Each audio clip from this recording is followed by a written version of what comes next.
Oh, it's the Rev again.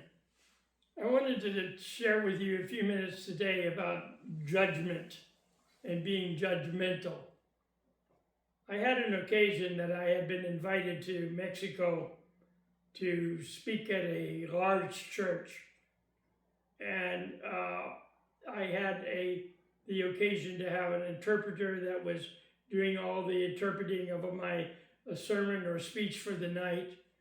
It was probably about a 40-minute speech. And coming from the religious background that I come from, we believe in the laying on of hands. When we mean the laying on of hands, we mean just touching people in such a way that we are asking God to particularly touch or affect that individual person and to satisfy the need that they are doing. And many of the Pentecostal churches and different churches of different faith believe in the laying on what is called in church language. Church language is crazy sometimes, isn't it? But in church language, it's called laying on of hands. Well, in this occasion, I had invited people to come to the front of the church, in the auditorium actually. It was a large auditorium. I'd invited them to come up to be prayed for if they had any special needs or any special concerns. And they did. And as they were there, and it seemed there was a place where people could kneel down, and they were kneeling all down along a long pathway.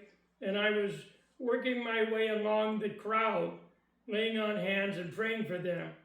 And I came to this man, and one of the interpreters that was behind me whispered into my ear, "He is a leper."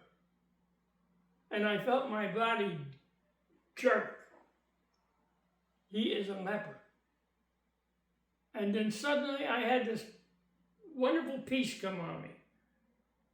It said to me, Jesus touched lepers. There's no harm in praying for a leper. And so I stayed right there and prayed for him and prayed for his needs and prayed for his health. And I had such a blessing in my feelings. It tells me that God kind of uses situations to bring us to reality of ourselves sometimes. And that was one that brought me to the reality that we're no better than Jesus. If Jesus could touch and care about lepers, we should be able to care about people that are having problems and are not in our situation. And we should be able to be concerned about them and be helpful to them in all that we do. Think about that and have a great day.